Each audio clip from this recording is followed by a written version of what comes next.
hatta idza jaa ahaduhumul maut qala rabbi irji'un la'alli a'malu salihan fima taraktu kullah innaha kalimatun huwa qailuha wa min waraihim barzakhun ila yaumi yub'atsun.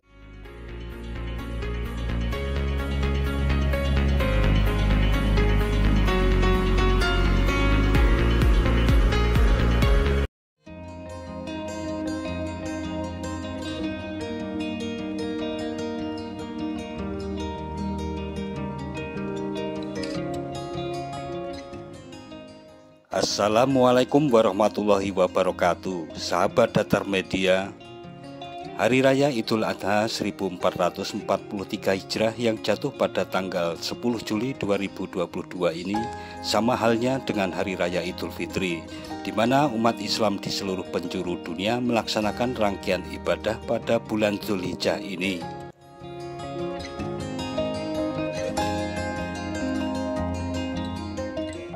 Di hari yang penuh berkah ini, kita bersyukur karena Allah masih memberikan kenikmatan, kesehatan, sehingga kita masih bisa bertemu dengan Hari Raya Idul Adha di tahun ini. Gema takbir berkumandang membuat perasaan sedih dan bahagia bagi umat Islam yang merayakan jauh dari keluarga, sebagaimana yang dirasakan para pekerja tambang Gosowong yang sedang berada di lokasi kerja.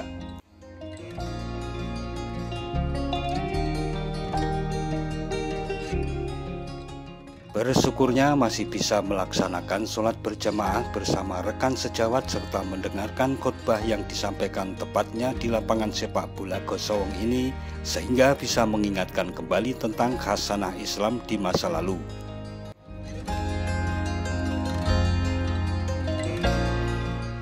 Kesedihan juga muncul karena di hari Lebaran ini tidak dapat berkumpul bersama keluarga. Namun momen kebahagiaan ini tetap bisa dirasakan dalam suasana kebersamaan yang penuh kedamaian.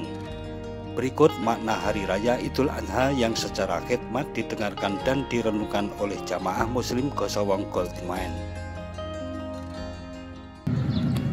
Allahu Akbar, Allahu Akbar, Allahu Akbar walillahil hamd. Kaum muslimin yang berbahagia, Hari Raya Idul Adha adalah kisah tentang sebuah keluarga yang mulia yang diabadikan oleh Allah Subhanahu wa taala untuk peradaban manusia. Itulah kisah keluarga Ibrahim alaihi salatu wassalam. Melalui kisah keluarga Ibrahim itulah Allah Subhanahu wa taala ingin menunjukkan kepada kita betapa pentingnya posisi keluarga dalam membangun sebuah peradaban yang besar, sebuah masyarakat yang bahagia dan sejahtera, dan tidak hanya di dunia namun juga di akhirat yang kekal abadi. Sebuah masyarakat tidak akan bisa menjadi bahagia dan sejahtera jika masyarakat itu gagal dalam membangun keluarga-keluarga kecil yang ada di dalamnya. Dan jika kita berbicara tentang keluarga, maka itu artinya kita juga akan berbicara tentang salah satu unsur terpenting keluarga yang bernama anak. Dalam kisah keluarga Ibrahim alaihi salatu wassalam, sang anak itu diperankan oleh sosok Ismail alaihi salam. Inilah sosok anak teladan sepanjang zaman yang kemudian diangkat menjadi seorang nabi oleh Allah Subhanahu wa taala. Bahkan yang luar biasanya adalah melalui keturunan Ismail alaihi salam kemudian lahir sosok nabi dan rasul paling mulia sepanjang sejarah manusia, bahkan alam semesta, yaitu Rasulullah Muhammad bin Abdullah sallallahu alaihi wasallam. Allahu Akbar, Allahu Akbar, Allahu Akbar walillahil hamd. Kaum muslimin rahimakumullah, untuk mendapatkan seorang anak, Nabiullah Ibrahim alaihi salatu wassalam bersama istrinya harus menghadapi berbagai macam ujian dan cobaan dalam waktu yang cukup panjang. Bahkan di saat anak mereka lahir, ujian yang diberikan kepada mereka belum juga berakhir. Ketika Ismail alaihi salatu wassalam beranjak dewasa, cobaan seperti ini kembali menghantam keluarga tersebut ketika tiba-tiba sang ayah mendapatkan perintah dari Allah Subhanahu wa taala untuk menyembelih sang buah hati yang telah dinanti-nantikan kedatangannya dalam waktu yang cukup panjang itu. Sang buah hati pun dengan penuh keyakinan mempersilahkan kepada bapaknya untuk melaksanakan perintah Allah Subhanahu wa taala, sekalipun ia sadar dan tahu bahwa itu akan mengorbankan nyawanya. Kisah ini Allah Subhanahu wa taala abadikan dalam Al-Qur'an. Ya bunayya inni ara fil manam anni adbahaka fanzur madza tara. Qala ya abati if'al ma tu'mar satajiduni insyaallahu minas sabirin.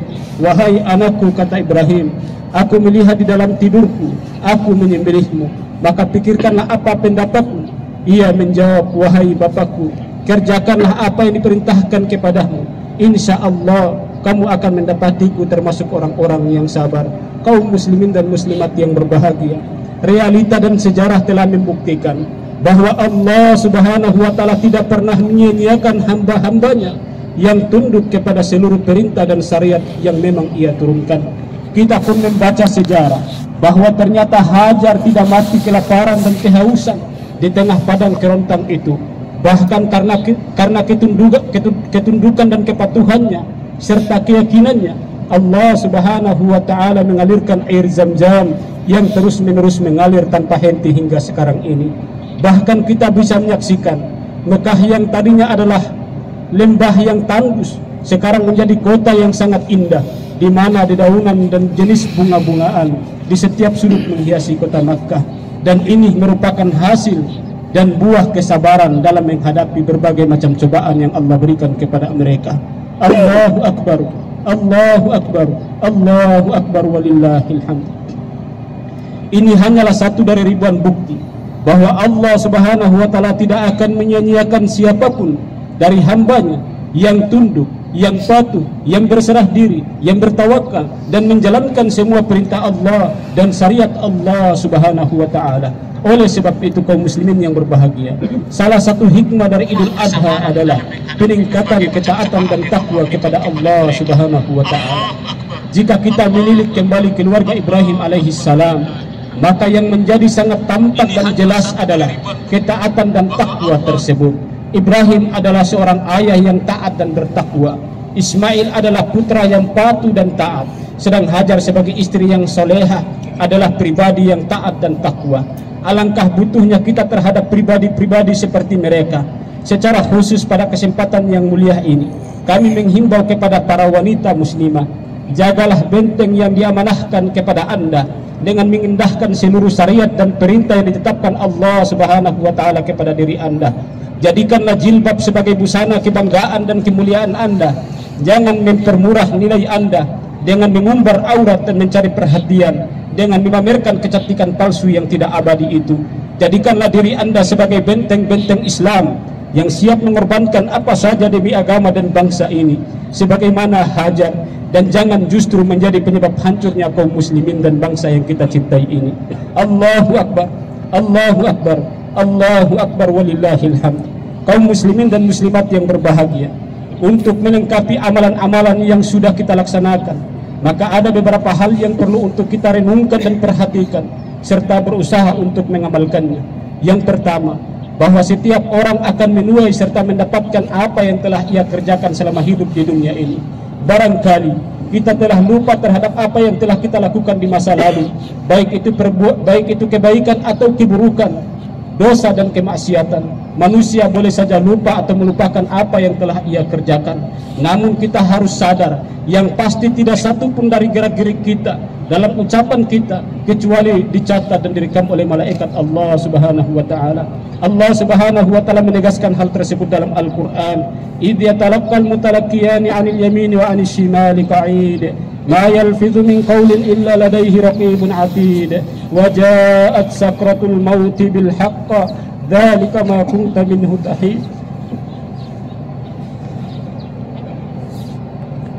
Yaitu ketika dua malaikat pencatat amal perbuatan, seorang duduk di sebelah kanan dan yang lain duduk di sebelah kiri.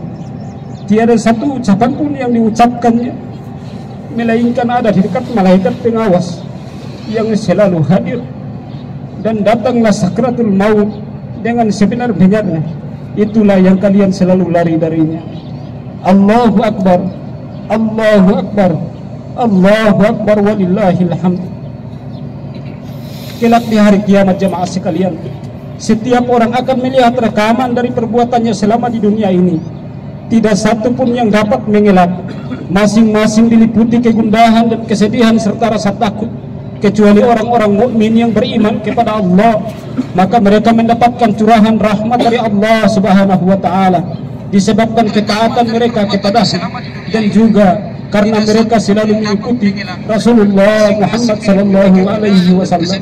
Pada hari kiamat, orang-orang kafir dan ahli maksiat dari umat ini menunduk lesu, menyesali perbuatannya yang selama ini ia lakukan di dunia. Mereka dalam keadaan hina dan ketakutan seraya menyeru kecelakaan atas diri mereka.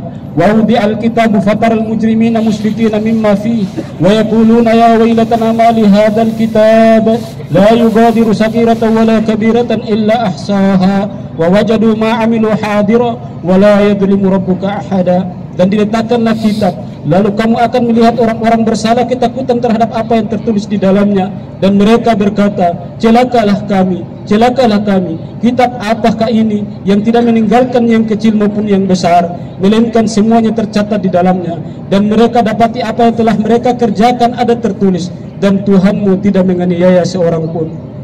Mari kita renungkan jemaah sekalian, apa yang dikatakan oleh Allah Subhanahu wa taala sebagai gambaran atas ucapan orang-orang yang sedang menghadapi kematian.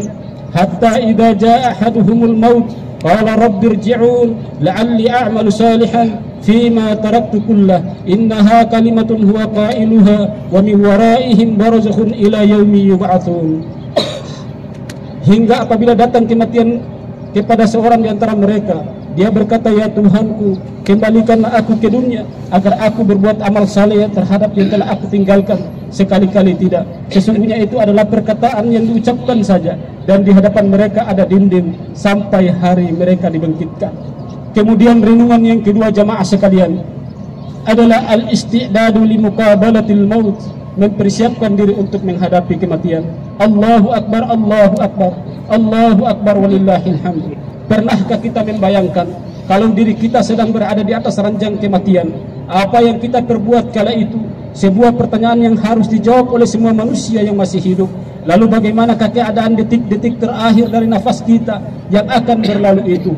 Apakah kita termasuk orang-orang yang sedang bertemu dengan Allah, ataukah sebaliknya seperti budak yang melarikan diri dan takut bertemu tuannya karena kesalahan yang dilakukan? Aisyah radhiyallahu anha menceritakan bahwa Rasulullah Muhammad sallallahu alaihi wasallam tatkala menjelang wafat disediakan untuk beliau satu wadah air. Beliau lalu memasukkan tangannya ke dalam wadah tersebut dan mengusap wajahnya sembari berkata, la ilaha illallah inna lil mauti lasakarat.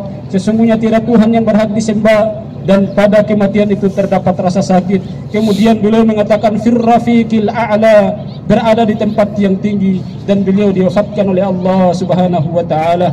Sahabat yang mulia Abu Hurairah radhiyallahu anhu, salah seorang perawi hadis yang terbanyak, beliau pernah sakit parah, beliau menangis. Lalu ditanya, apakah yang membuat anda menangis wahai Abu Hurairah? Beliau menjawab, saya menangis bukan karena dunia ini, namun saya menangisi perjalanan setelah ini.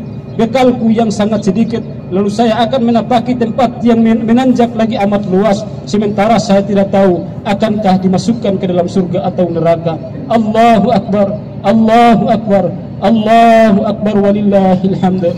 Kini saatnya orang-orang yang tertidur untuk bangun dari tidurnya. Sudah saatnya orang yang lalai sadar dari keterlenaannya sebelum datang maut dengan membawa kegetiran dan kepahitan, sebelum tubuh berhenti bergerak dan sebelum nafas terputus, mumpung belum memasuki perjalanan menuju alam kubur dan kehidupan akhirat yang kekal abadi. Allahu akbar, Allahu akbar, Allahu akbar.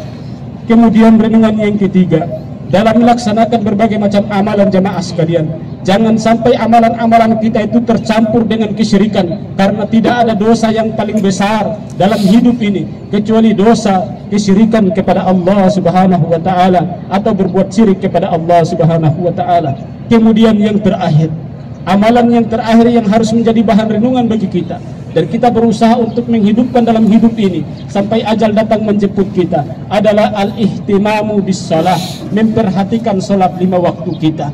Jamaah sekalian, tidak ada satu amalan yang menjadi amalan kunci dari setiap amalan yang kita lakukan kecuali salat.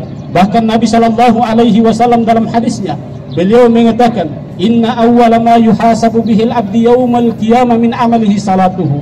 bahwa setiap amal yang pertama kali akan dihisap oleh Allah Subhanahu wa taala di hari kiamat nanti dari seorang hamba adalah solatnya. Jika solatnya diterima, maka amalan yang lain diterima. Jika solatnya ditolak, maka amalan yang lain akan dipermasalahkan. Jamaah sekalian salat dimuliakan oleh Allah Subhanahu wa taala. Ibnu Mas'ud radhiyallahu anhu pernah bertanya kepada Rasulullah sallallahu alaihi wasallam, "Ayyul a'mali afdal?" Ya Rasulullah, amalan apa yang paling utama? Amalan apa yang paling urgent dalam hidup ini? Nabi sallallahu alaihi wasallam mengatakan as-salatu ala waqtiha, salat pada waktunya. Jamaah sekalian salat dimuliakan oleh Allah Subhanahu wa taala. Bahkan di dalam Al-Qur'an Allah Subhanahu wa taala mengancam orang-orang yang meninggalkan salat dengan mengatakan masalakakum fi sakar, apa yang menyebabkan kalian dimasukkan ke dalam neraka sakar. Orang-orang yang akan dimasukkan ke dalam neraka ini berkata, qalu lam naku minal musallin, karena kami dulu di dunia tidak termasuk orang-orang yang sholat.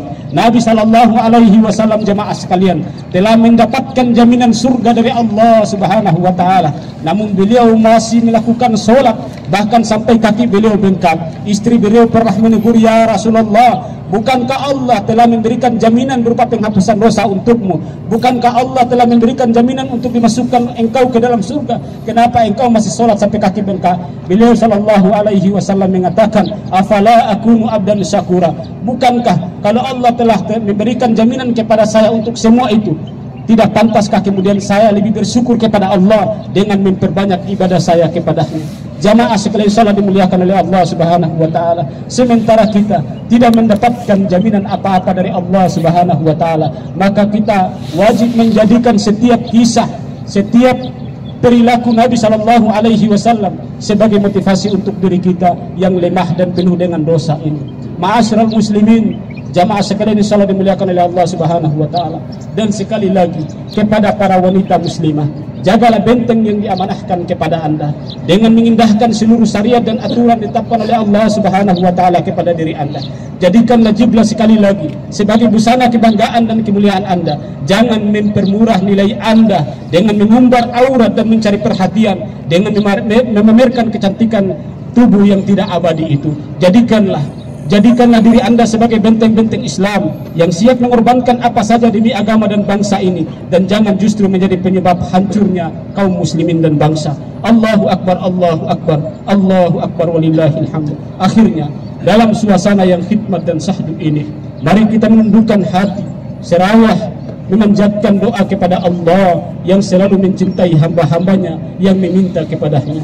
Ya Allah, semoga hari raya ini merupakan momen untuk bisa saling memaafkan antara satu dengan yang lain.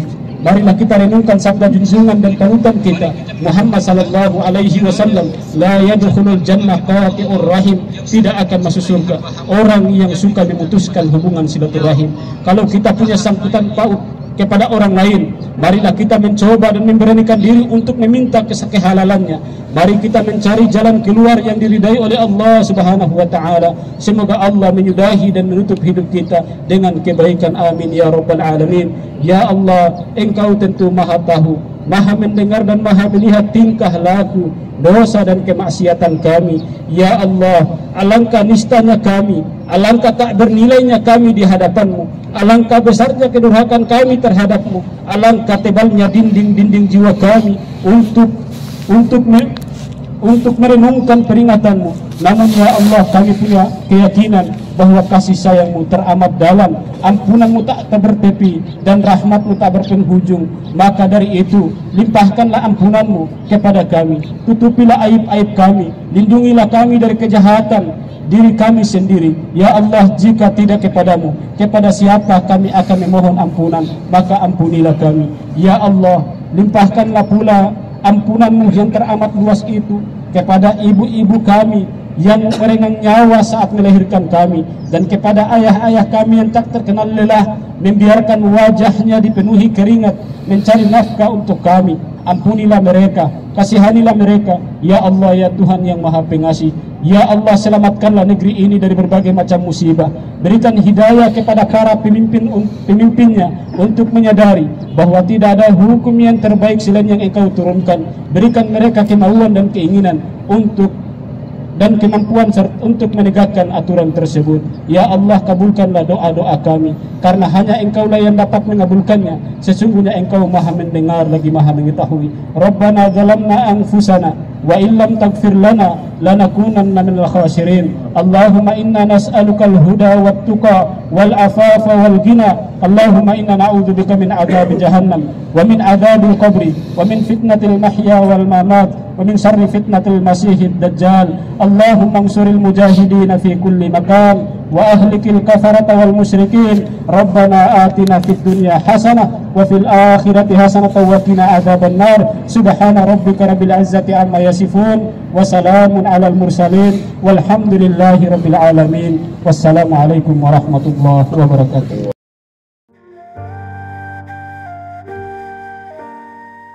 Nah, sahabat Datar Media, demikian makna Hari Raya Idul Adha yang semoga semakin menumbuhkan rasa bersyukur, kebersamaan, dan toleransi kepada sesama dalam nuansa yang penuh kedamaian serta kebahagiaan ini. Jangan lupa subscribe dan tekan tombol loncengnya agar tidak ketinggalan dengan video-video terbaru dari Datar Media. Sekian dan wassalamualaikum warahmatullahi wabarakatuh.